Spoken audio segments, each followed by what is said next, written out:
그 내용이, 그리고 이 세션의 내용이 기본적으로 그 일반 사회에서의 그 공공선이라고 하는 것을 지향을 하는 그런 목적으로 이루어지고 있기 때문에 또 전혀 이제 그리스도교 신앙하고 관계가 없는 분들도 있고, 그 다음에 이제 또 이제 그 특별히 칼바르트라는 인물을 처음 들어봤을 수도 있고, 원래 이 제목은 바르멘 신학선언에 대한 내용을 갖다 이제 다루려고 그랬는데, 그 바르멘 신학선언 자체에 대해서도 잘 알고 있지만은 사실 이제 모르시는 분들도 많을 것 같아갖고, 어느 정도 수준으로 맞춰놔야 되는지에 대해서는 조금 고민이 있었습니다. 그리고 여기엔 지금 이제 뭐, 아까 뭐 강치원 박사님이나 심광섭 교수님이나 뭐, 또 최수일 이사장님이나 이렇게 뭐 이쪽에 대해서는 굉장히 해박하게 알고 계시는 분들도 있고, 처음 들어보시는 분들도 많기 때문에, 토론이 될 때는 근데 이제 토론이 될 때는 이제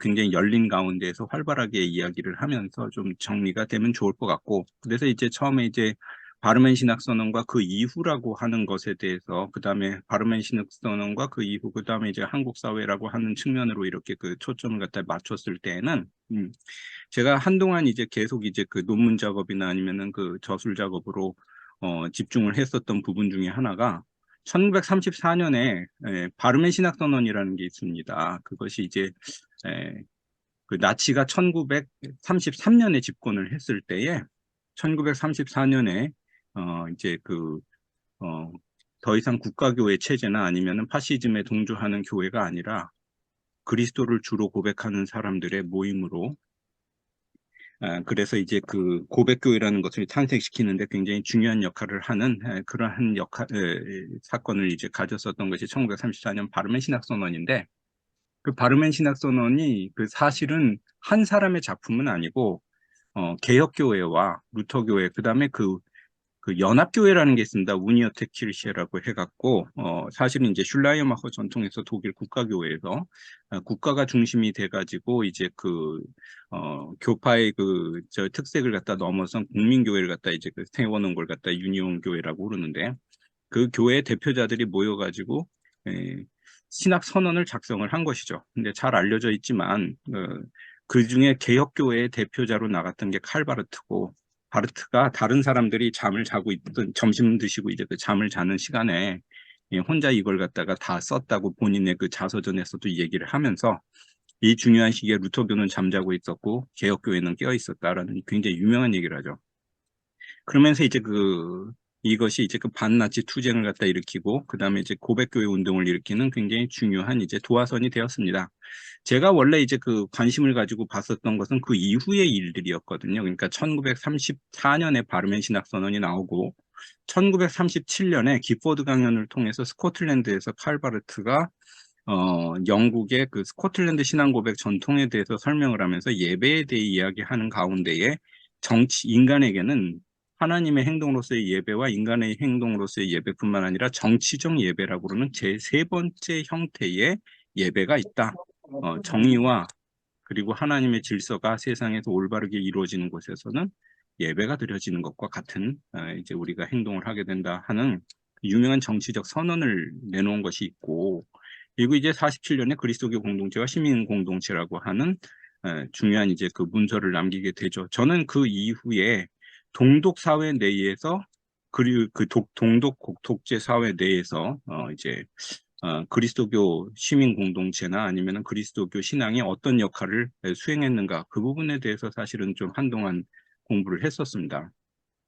그리고 이제 최근에 나오는 부분에서는 바르멘 신학선언하고 직접 연결이, 또는 이제 상당히 문구적으로 직접 연결을 가지고 있는 가운데에 어떤 부분이 이제 사회적으로 선한 영향력을 끼치는 이제 운동으로 이어졌을까라고 얘기할 때, 보통 1982년에 남아프리카 아파르테이트라고 그러는 이게 그 차별 정책 가운데에서 SACC라고 하는 그룹들이 이제 중심이 돼가지고 벨하 신앙 고백이라는 것을 내놓게 됩니다. 1982년에 차별과 인종차별과 이제 그 사회적 차별에 이제 저항하는 것으로서의 그 신학선언이죠. 근데 이제 82년에 이것을 이제 내놓을 때 대부분은 34년 칼바르트에 의한 바르멘 신학선언의 자녀와 같은 그런 신앙 고백이다.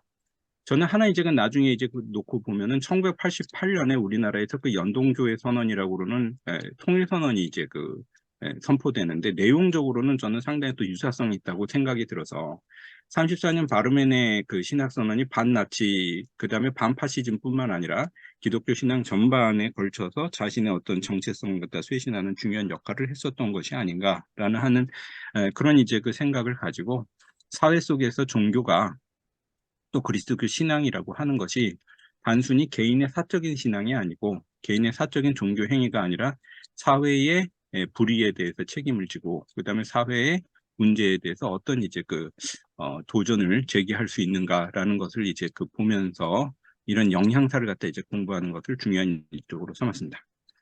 이제 원장님께서 조금 이제 일반 사람들한테 이해하기 좋도록 종교사회주의로부터 반나치 운동으로라고 하는 것을 이제 좀 더 조명해 보는 것은 어떠냐. 이것도 상당히 중요한 이제 테마가 될 것 같아서 제가 이 부분에 대해서도 이제 조금 어, 좀 집중을 하면서 넘어가려고 봤는데요. 잠깐만요. 이게 좀 화면이 지금 제가 지금 이게 예쁘게 넘어가지질 않아가지고 좀 네. 네, 요렇게 좀 놓고 좀 보겠습니다. 그러니까 화면이 지금 빨리빨리 작동을 안 해서 지금 옆으로 좀 놓고 보겠습니다. 그래서 제목을 종교사회주의로부터 반나치 운동으로라고 하는 제목으로 한번 좀 보면서 바르트 신학 전반이 사실은 묘하게 신학자들 중에서 20세기 신학자들 중에서 사회주의 사상하고 굉장히 좀 밀접한 관계가 있습니다. 근데 물론 이제 이분을 순수한 의미에서 사회주의자라고 이제 얘기를 하는 것보다는 세상에 이제 질서를 놓고 보면서 저는 이제 조금 이따 그 얘기를 하겠지만 우리가 한번 이제 놓고 봐야 되는 사실 중에 당연히 서구 사람들은 민주주의 사상을 갖다가 잘 알고 있고 민주주의 사상에 경도돼 있을 거라고 이제 생각을 하는데 생각보다는 굉장히 민주주의 사상이라는 것이 서구의 시민사회에 있어서는 그렇게 조금 거리가 가까운 것은 아니었다. 특히 20세기 초반에는 좀 그런 느낌이 좀 있습니다. 약간 보통 얘기하는 부르주아 시민사회라고 하는 것에 대한 이제 정체성을 갖다 얘기를 할 때 오히려 제국에 가깝다. 네, 제국주의적인 어떤 정서에 훨씬 더 가까운 것이 이제 일반 시민들의 정서뿐만 아니라 이제 교회들의 정서이기도 했었다는 것이죠. 이게 그러니까 대부분의 이제 교회 목사들이나 아니면 문학가들이나 예술가들도 그런 이제 생각을 가지고 있었고 실제로 1930년대 초반이 돼서야 겨우 이제 사람들이 민주주의가 뭔지에 대해서 그때부터 깨닫기 시작을 합니다. 그러니까 어떻게 보면은 파시즘이 20세기 초반에 등장하게 됐던 굉장히 좋은 이제 어떤 배경 중에 하나가 사람들에게 있어서는 실제로 어떤 이제 자유민주주의나 아니면 사회민주주의나 민주주의라고 하는 것에 대한 관념 자체가 그렇게 깊지 않았었다는 것이죠. 더군다나 이제 서구 유럽 사회에서는 그런 어떤 분위기가 있었습니다. 실제로 이런 예들을 갖다 이제 보여주는 것이 이제 조금 있다가 이제 마틴 니멜러라든지 아니면은 디벨리우스 같은 독일 제국교회 목사들이나 아니면은 제가 잠깐 언급을 해놨지만 문학가들 중에는 이제 저는 제일 비슷한 케이스를 갖다 토마스 망 같은 사람한테서 좀 찾는데 토마스 망 같은 경우에 이제 노벨 문학상을 받은 유명한 이제 작가로 알려져 있지만 그 사람도 1차 세계대전이 일어났을 땐 독일 제국에 대해서 굉장히 찬동하는 모습을 보였고 그다음에 예술과 정치는 아무런 관계가 없다 이런 얘기를 하다가 나중에 이제 나치에게 박해를 받고 반나치 투쟁에 이렇게 합류하게 되기 시작을 하고 그다음에 지금 망명을 해가지고 애를 갖다 굉장히 많이 먹으면서 40년대가 다 돼서야 내가 이제 겨우 민주주의적 가치를 알았다고 그렇게 얘기를 하는 사람이었거든요. 근데 대부분 마틴 이멜러라든지 디벨리우스라든지 이런 사람들이 동일한 얘기를 합니다. 1930년대 초반까지만 하더라도 이 사람들은 이제 민주주의의 가치에 대해서는 별로 관심이 없어요. 대부분 이제 정치에 관심이 없는 목회자들의 어떤 정체성을 갖다가 이제 30년대 초반에 얘기를 한다면 굉장히 중립적인 거 같이 얘기를 하지만은 정권 친화적인 어떤 그런 이제 분위기로 갑니다. 30년대 후반이 돼서야 이분들이 상당히 이른바 민주주의적인 어떤 생각으로 바뀌기 시작을 하는데 그 역할을 했었던 굉장히 중요한 인물을 뽑으라고 그러면은 20년대, 30년대에는 신학자 중에는 칼 바르트와 약간은 보네포 정도가 있지 않나 이렇게 보입니다. 특히 바르트 같은 경우는 굉장히 일찍부터 민주주의의 어떤 관점에 대해서 이제 시각을 갖다 이제 갖게 되는데요. 그런 이제 민주주의에 대한 어떤 시각을 갖는데 굉장히 중요한 역할을 했던 게 이 사람에게 있어서는 청년기의 그 사회주의적인 어떤 배경이었습니다. 근데 이분이 가지고 있었던 사회주의라고 하는 거는 엄밀히 말해서 약간은 그 사회 민주주의적인 어떤 성격을 가지고 있다고 보는 것이 이제 그 좀 적절할 것 같이 보입니다. 그러니까 이제 부에스란 부에스하고 이제 그 마트 밀러라고 하는 분이 이제 그 쓴 책이 전에 이 부분에 대해서 이제 그 잘 소개가 돼 있었는데, 이게 우리나라에는 손규태 교수님이 아마 번역을 갖다 했었죠. 그러니까 종교 사회주의가 20세기 초반에 어떻게 탄생을 했고, 그리고 그것이 어떻게 기독교 그 사회 운동으로 이렇게 그 전형이 되었는가. 이게 19세기의 그 유럽에서 굉장히 그 심각할 정도의 노동 문제들이 이제 그 일어나기 시작을 합니다. 이게 그 마르크스의 그 여러 가지 텍스트들이나 아니면은 그 엥겔스의 그 텍스트들의 이제 배경이 되지만, 가장 19세기 사람들한테 큰 영향을 갖다 그 쇼크를 줬던 사건 중에 하나는 결국 이제 1848년에 3월 혁명이겠죠. 1848년 3월 혁명은 사실은 뭐 잘 알려져 있지만, 메테르니히의 그 체제라든지 아니면은 제국주의 체제에 대해서 이제 저항을 하면서 자유의 운동들이 이제 벌어지기 시작을 하면서 19세기 중반 후반으로 이렇게 흩어져 나갔었던 이런 이제 운동을 얘기를 하게 되는데, 그런 이제 그 시기에 막상 이제 보면은 유럽에서 문화적인 어떤 중심 위치를 갖다가 가지고 있었던 기독교 종교가 제 역할을 갖다 못하고 있었던 시기라고 합니다. 그 중에 이제 조금 정신이 그 계몽된 이제 목회자들 중에 어, 이른바 기독교와 사회주의, 그다음에 종교와 사회주의는 분리된 것이 아니라 오히려 이게 기독교 종교의 가장 근본적인 어떤 이제 그 형태와 목적을 사회주의 운동에서 공명을 갖다 이제 그 찾을 수 있다라고 하는 일련의 목사들이 이렇게 생겨나기 시작을 하고, 그분들 중에 적지 않은 분들이 상당히 이제 그 사회 민주주의적인 운동에 이제 그 헌신을 하게 됩니다. 그 중에 가장 이제 이 19세기 후반에 그 허리를 갖다 형성하고 있던 사람이, 사실은 이제 나중에 칼바르트에게도 굉장히 큰 영향을 끼쳤었던 블루마르트라는 분이었죠. 근데 블루마르트 아버지는 이제 잘 알려져 있지만은 전통적인 어떤 축귀 사역이라든지 아니면 이제 영혼 치유 사역이라고 하는 것에 밥벌에서 굉장히 큰 역할을 했었던 데 비해서, 그 아들이었었던 크리스토프 블룸하르트라는 분이 이런 이제 그 이른바 세상을 갖다가 해하는 사탄의 세력은 인간의 영혼을 망가뜨리는 데 만족하지 않고 세상을 망가뜨리는 데 일조한다. 이런 것을 이제 보면서 세상의 모순에 대해서 저항하기 위해서 기독교 사회운동을 갖다 전개를 하기 시작을 하고, 그다음에 스위스, 그다음에 독일 남부를 중심으로 굉장히 활발한 활동을 하기 시작을 합니다. 근데 이분에게 영향을 받은 가장 대표적인 사람이 누구냐면은 쿠터하고 라가츠라는 분이죠. 블루마르트는 뭐라고 그러냐면, 민족주의적 제국주의는 경건의 탈을 쓴 사탄의 세력과 같다. 급성장해가는 산업자본과 결탁하고 세계를 제패하고 파괴하는 악한 영향을 끼치고 있는 영적인 문제를 일으킨다.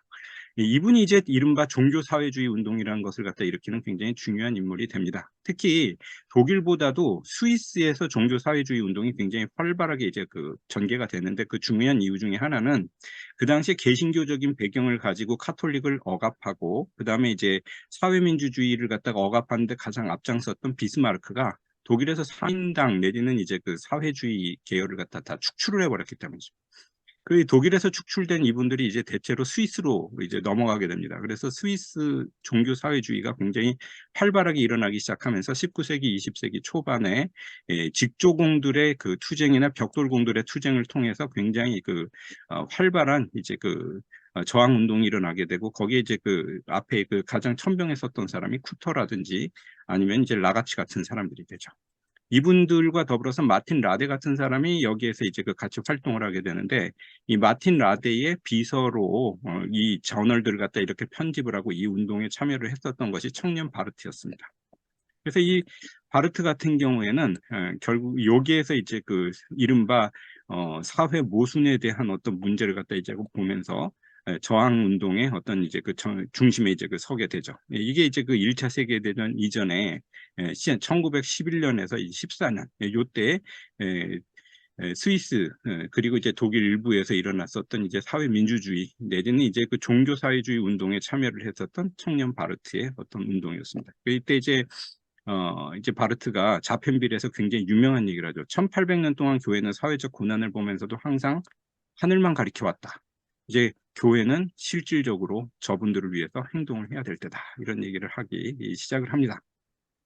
근데 요렇게 이제 그 활동을 하면서 자펜빌에서 가지고 있었던 청년기의 이제 그 별명이 칼바르트는 이른바 붉은 목사라는 이제 이름을 받게 되죠. 그러니까 이분에게 있어서는 사회주의가 평생 동반해 가는 어떤 이제 그 친구 같은 역할을 하게 됩니다. 그러니까 이 1950년에 한국 전쟁이 일어나고 60년대에 이 헝가리가 이제 그 저기 억압을 받게 되었을 때 많은 사람들이 가지고 있었던 질문 중에 하나가 왜 이 중요한 시기에 목사들 특히 이제 그 칼바르트가 아무 말을 하지 않느냐. 이 부분에 대해서 얘기를 할 때 여전히 바르트에게 있어서 고민은 볼셰비키즘이라든지 아니면 이제 그 공산 독재 체제에도 상당한 문제를 가지고 있지만 그보다는 기본적으로 사람들이 가지고 있는 모순에 기반을 하고 있는 이 자본주의 체제가 가지고 있는 문제가 훨씬 더 심각하기 때문에 이 부분에 대해서 그렇게 선뜻 얘기를 할 수 있는 입장이 아니다라는 것을 이제 그 가지고 있었고, 이분에게 있어서는 그 바르트에게 있어서는 항상 이 사회민주주의 내지는 이제 사회주의적인 어떤 이제 그 방향이 하나님 나라는 아니지만 하나님 나라의 유비가 될 수 있는 것으로 인간이 취할 수 있는 가장 좀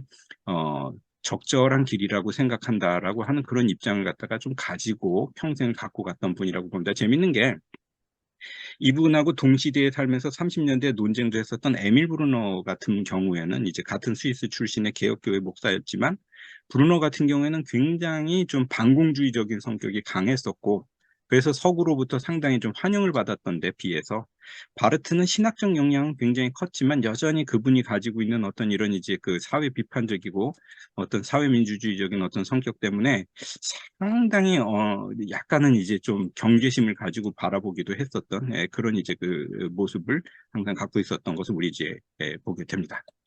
바르트는 이제 1차 세계대전 끝나고 나서 신학을 보다 이런 어떤 투쟁적인 어떤 성격보다 그다음에 이제 사회주의자로서의 어떤 성격보다는 신학적 성격으로 이렇게 변화하게 되죠. 1차 세계대전을 전후로 해가지고 굉장히 중요한 이제 그 실패들을 보게 되는데, 첫째는 자기가 이제 그 공부를 하고 배웠었던 이른바 리츠리안들, 리츠리라고 하는 신학자가 이렇게 중심이 됐던 자유주의 신학, 그 다음에 이제 그 철학, 그리고 프로이센 제국이 갖고 있었던 문화, 시민 문화가 철저하게 무너지는 것들을 보게 됩니다. 또 하나는 바르트가 계속 이제 고민을 하면서 봤었던 게 뭐냐면 그 당시에 1916년을 기점으로 제2차 인터내셔널이 사실상 이제 무너져 버렸다라고 얘기를 하죠. 완전히 무너졌다라는 그런 이제 그 내용을 갖다 떠나가지고 사실은 이제 그 뭐 상당히 그 기존에 가지고 있었던 생각들을 다 내려놓고 좋게 말하면 본격적인 사민주의의 성격으로 갈 수도 있었겠지만 같다고 볼 수도 있겠지만 실질적으로는 원래 가지고 있었던 어떤 그런 이제 운동성이 무너지는 것에 대해서 이제 보면서 철저한 사회주의란 무엇인가 이런 것에 대한 질문을 하기 시작합니다. 1917년에 성서 안의 새로운 세계라는 저술을 쓰면서 그때까지 보지 못했던 새로운 세계가 성서 안에 있다라는 것을 이렇게 선언을 하면서 보다 이제 신학적이고 그다음에 이제 그 교회적이고 그다음에 이제 하나님 나라 운동적인 측면으로 이렇게 들어오게 되는데요.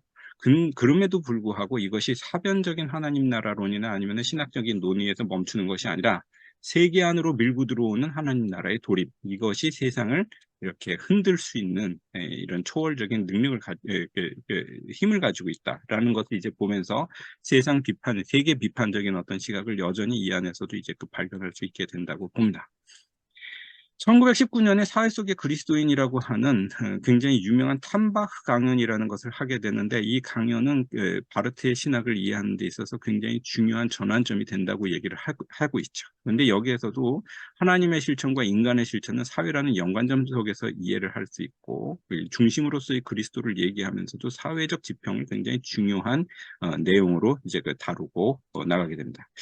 그리고 여기에서 이 어쩌면 이제 라가츠라고 하는 이제 종교사회주의자로부터 배운 부분이기도 하지만 이 내용을 갖다가 끝까지 이제 가지고 나가게 되는데, 종교가 그러니까 이분이 종교라고 얘기를 할 때는 이 종교는 좋은 의미에서 종교가 아니라 기독교가 타락하면 종교로 변질될 수 있고, 종교라고 하는 거는 굉장히 사람들이 자기를 안주시키고 세상과 타협하고 그다음에 이제 그냥 뭐 어떤 이제 그 운동성을 갖다 이제 그 상실하는 그냥 뜨뜻미지근한 이런 이제 문화적인 현상을 종교라고 얘기하면서 이것을 아주 그 철저하게 비판해 나갑니다. 이 비판은 이제 로마서 강해에서도 나오고, 그다음에 이제 그 교회교의학 같은 텍스트에서도 계속 이제 그 비판의 대상으로 나오죠. 그러니까 종교가 되는 순간 기독교는 무너진다, 이런 식인 거죠. 그럼 이제 어떤 것이 이제 그 기독교가 기독교다운 것이냐? 그럼 항상 이제 계시의 빛에서 자기를 갖다가 추스르면서 올바른 방향으로 나갈 수 있는 것이 바로 종교의 기독교의 길이다.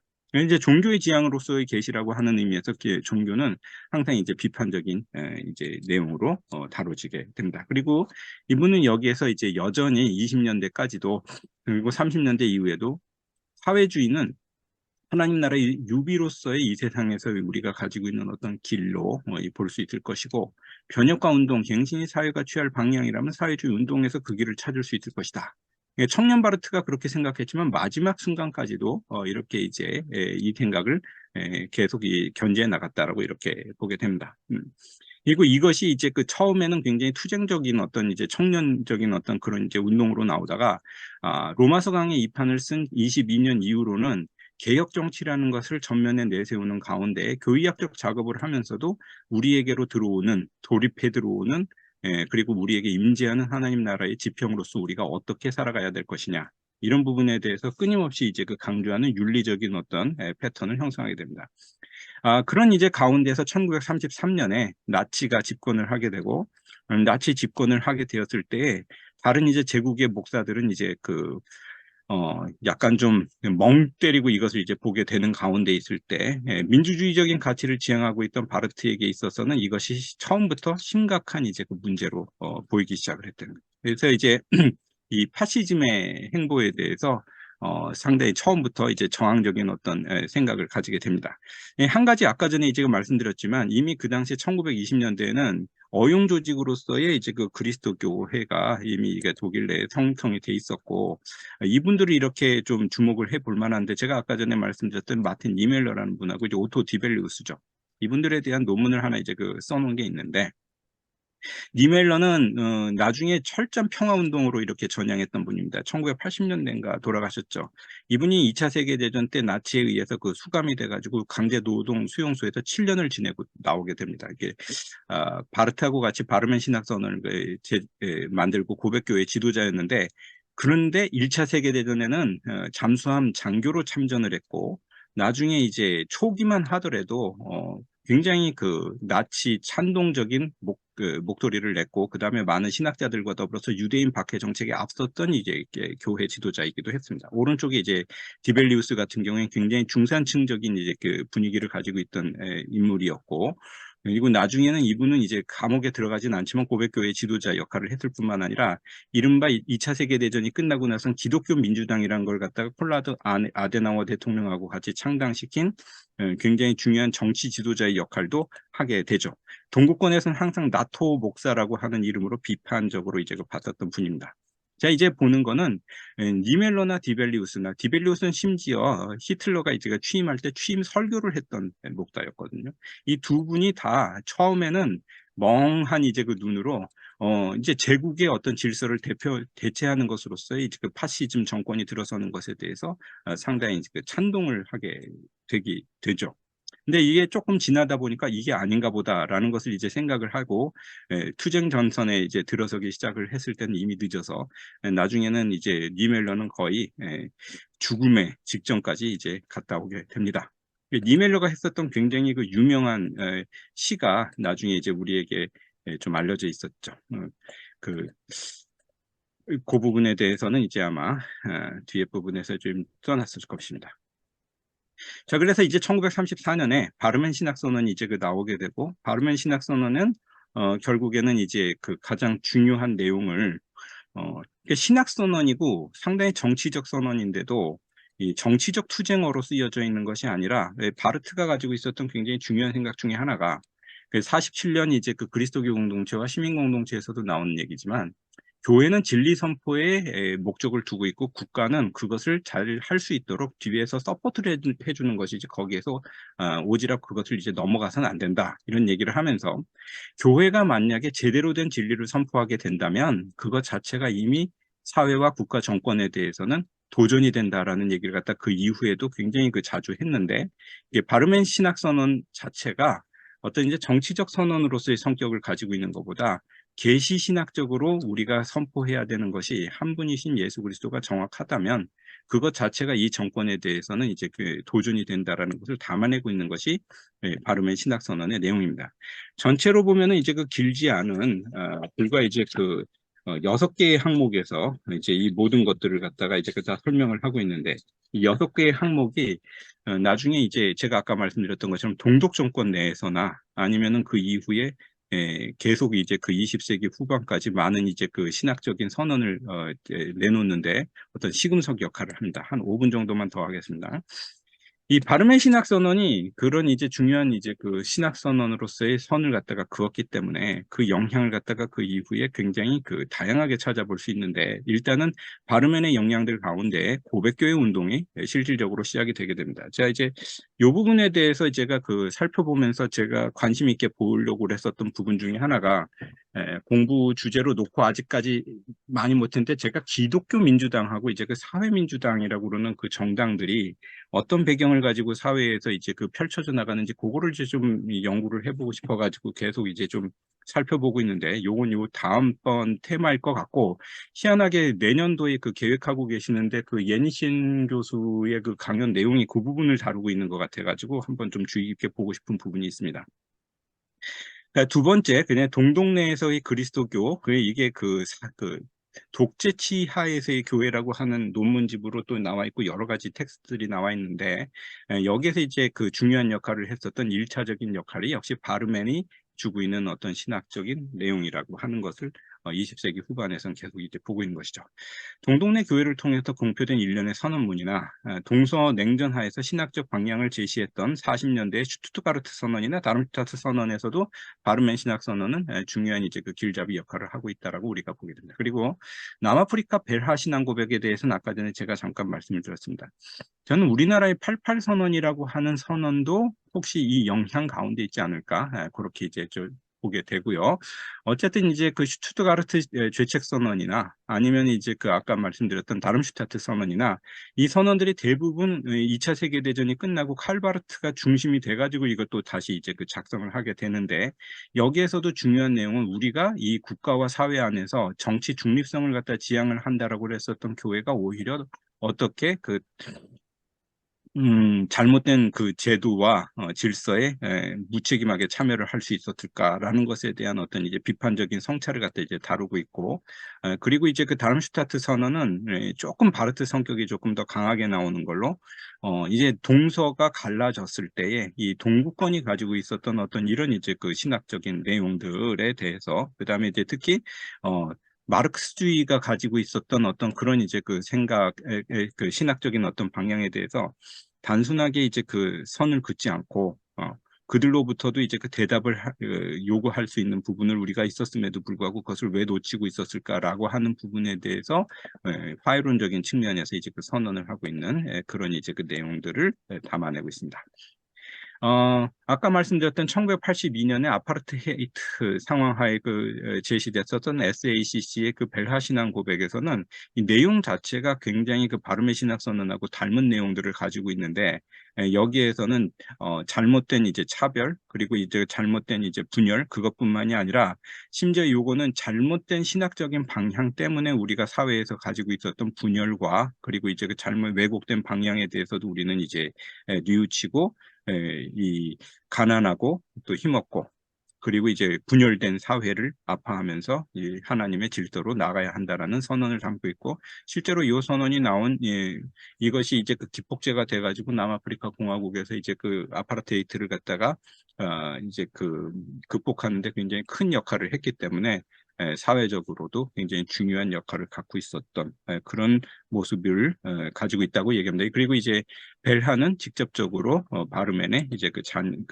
어떤 자녀로서의 역할을 가지고 있다. 이렇게 얘기를 하고 있죠.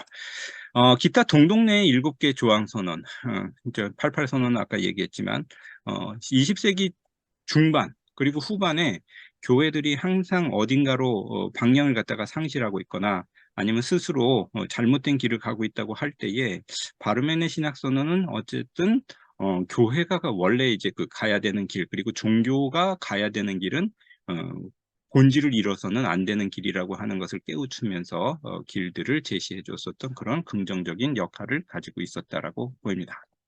아, 정리해야 될 내용은 많지만 좀 간단하게 전체적인 윤곽을 요 정도로 이렇게 살펴보면서 끝에 가면서 이제 나가면서 간단히 질문들을 몇 개 제시를 하고 이제 좀 정리를 해보려고 합니다. 한국 사회의 이 질문을 갖다 이제 비추어 볼 때, 첫째, 교회는 과연 비정치적일 수 있을까? 이것이 이제 그 시민 종교 사회가 가지고 있었던 어떤 그런 질문이기도 했었던 것이죠.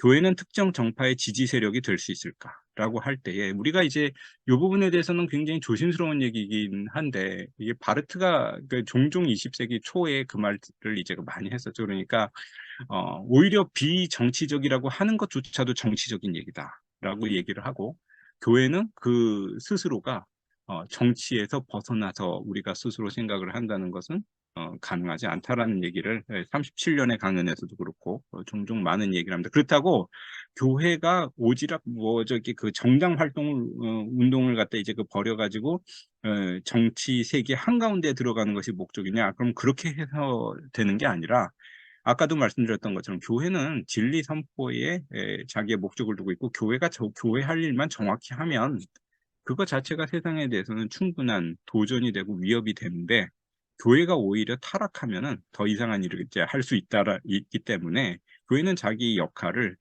제대로 보면서도 정치적인 어떤 성격을 벗어나서는 안 된다라는 것을 이제 계속 얘기합니다. 우리가 이제 조심스럽게 보는 거는 80년대, 90년대 우리가 그런 얘기를 많이 하잖아요. 미국의 특정 정파를 본인들은 정치 중립성을 가지고 있다라고 얘기를 하고 종교적이라고 얘기를 하지만 어느 순간에 보면 굉장히 특정 정파를 지지하는 어떤 이제 그 세력으로 변질되어서 나오는 어떤 종교의 특성을 보거나, 우리나라 같은 경우에 그런 일들을 굉장히 많이 봤죠, 실제로. 사실은 지난 30년, 40년, 조금 더 보면 50년, 더 보면 이제 6.25 전쟁 이후에 한국 교회의 모습을 본다면 비정적인 것 같지만은 사실은 굉장히 어, 우파 정치적인 그런 성격을 가지고 있었던 어떤 교회의 성격을 본다면은, 과연 이제 그 바르트가 제시했던 교회는 과연 비정치적일 수 있을까라고 하는 질문에 대해서 우리도 한번 좀 깊이 생각을 해봐야 되지 않을까.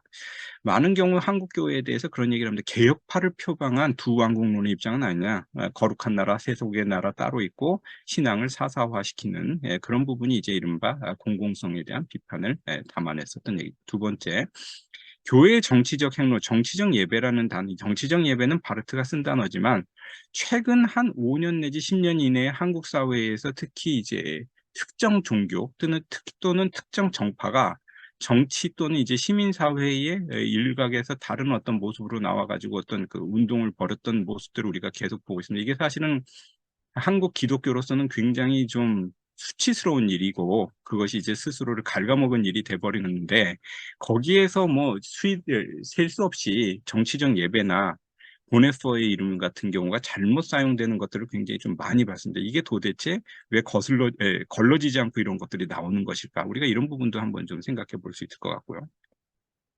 교회가 스스로 하나님 나라의 질서로 인식하느냐, 아니면 사회적 종교 단체로 인식하고 있는가? 현존 질서에 만족하고 머무는 교회냐, 실천하는 교회인가? 뭐 거의 비슷한 질문이라고 볼 수 있습니다.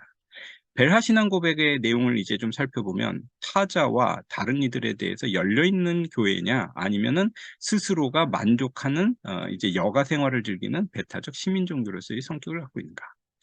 사회 속에서의 교회를 추진하는 핵심 가치가 뭐냐?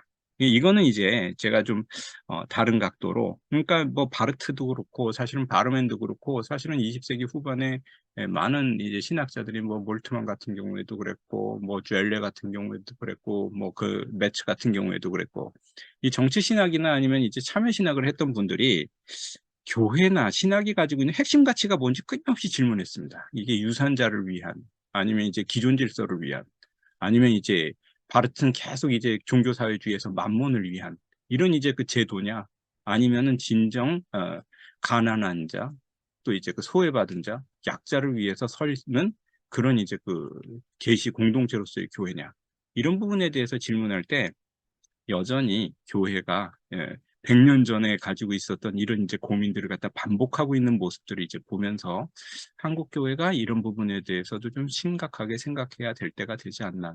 항상 그렇게 생각해야 될 때고요. 이런 질문들과 더불어서 한번 좀 이 문제를 좀 다뤄보면 좋겠다. 이렇게 좀 전체를 갖다가 한번 좀 정리해 보도록 하겠습니다. 일단 제가 앞부분에서 좀 그 정리한 발제는 여기까지고요. 한번 이제 그 보시면서 그 다음 내용을 다뤄주시면 될 것 같습니다.